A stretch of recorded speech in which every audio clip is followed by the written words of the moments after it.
Welcome to Fusionverse, a show where we talk about anime, TV shows, movies, and games. And today we are talking about Ni no Kuni 2.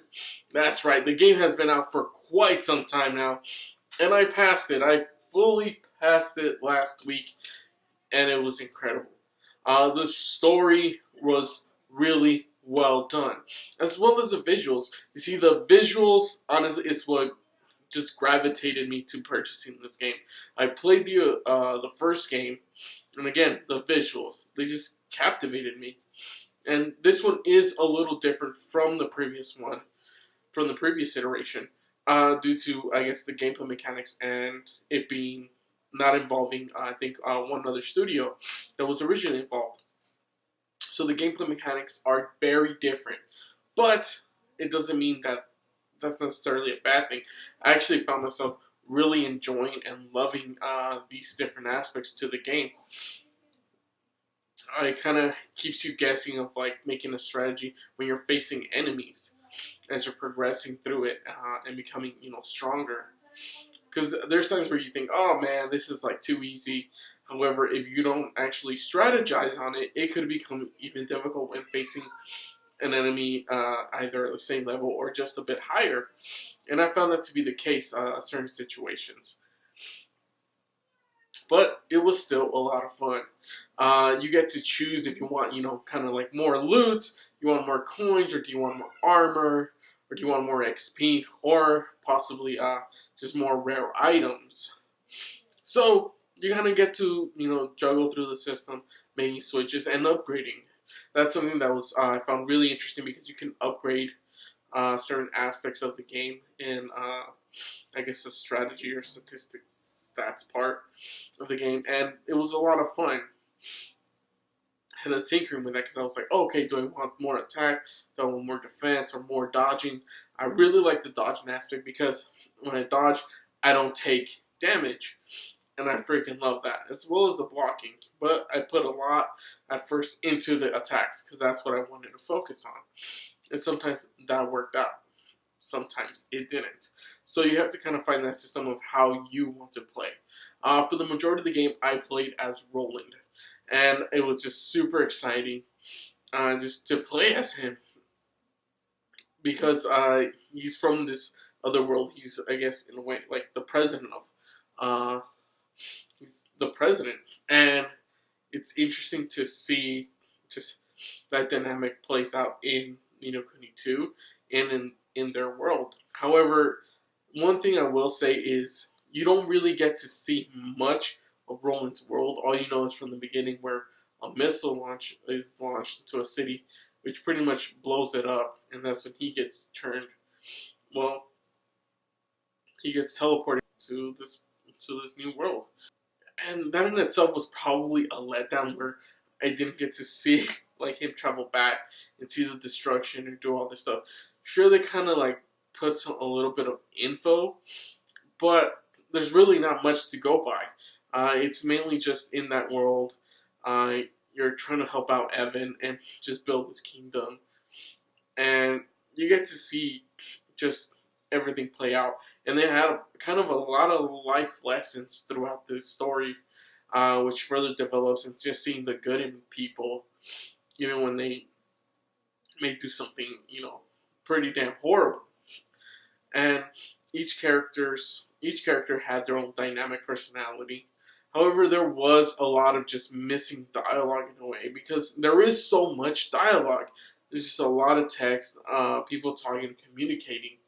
And obviously, they couldn't just afford that big of a budget to have these voice actors do every single line of this. If it did, I think it would have been really great, but at the same time,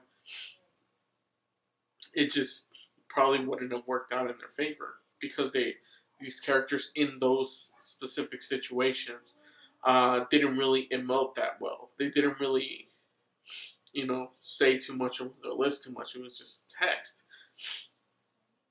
But they still did a good job. One other aspect of it was, I guess, the different types of mechanics that it had. There's one where it basically had not kind of a top view where you get to have your little squad, go and attack other people and then level up. That's something that's very important and really fun. And you get to level up your kingdom as well, which also levels up those forces. And there is some type of strategy that goes into it because you have to make sure that certain characters fight one another so you could get the upper hand, kind of like a rock paper scissors event where these guys beat these other guys beat these other guys, and at times I was just kind of like, oh, just going there with the guys with the hammers, and they would just knock out everybody. But at other times, it didn't really work out in that favor. So definitely go into it and wanting to upgrade a lot of different characters. But I will say this: I do don't take the game for granted. It's something that's really fun, really well-rounded type of game with a lot of different various characters for your kingdom as well as storyline-wise. But I will say this: there's a lot of different variations on specific type of enemies. A lot of them are just similar.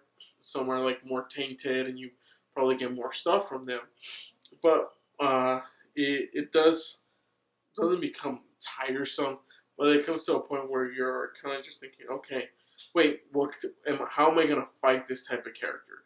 There was somewhere I was like, okay, this looks like a jelly type character, or like not a solid, like more of a liquid type character, which was very strange because my attacks did certain. It was very different when you face certain types of creatures. Like I fought like squids, so I was like, wait, are they solid? Are they brutes? What exactly are they? So I would switch it up, but I couldn't really figure out where they kind of landed. But yeah, there were a lot of interesting characters, interesting villains within the story, as well as these behemoths of monster battles that you got to fight throughout it, and you get to kind of see that. However, there did seem to be something missing, and like I said before, that is Roland's world. It just was neglected and just not shown pretty much almost at all. There were like maybe in total maybe like a minute or so, maybe more than a minute, maybe 2-3 minutes, 5 at the most, of just time spent in Earth. But you do get a lot of references to the old Kuni of like, they say that like, I guess time has passed. It was like maybe about 500 years. So I'm kind of wondering if that exactly happened the same as Earth, that we're like 500 years past on Earth, or is this just something, or is it just in the world of Kuni? So there's just a lot of things that are not being answered, and hopefully in the DLC, which I did buy, and we'll be doing reviews. Hopefully it gets released and just have more information. I'm not gonna spoil anything from it, obviously, from what I said. But this, like I said, this is definitely a great game. You should definitely go buy it, purchase it. It's a lot of fun. So yeah, thank you so much for watching. I really do hope that you go play it and that you enjoy it. It is not just like a kid's type of story. It has some mature stuff going on. Just how Evan is dealing like with the death of his father and just the events that are transpiring. There's just so much that's occurring. So thank you all so much for watching. For more videos, click there. Don't forget to like, comment, share, and subscribe. Visit my Patreon right there. Subscribe right there. Follow me, Instagram, all that good stuff down there. And I will see you guys on another episode of Fusionverse. Lávate las manos.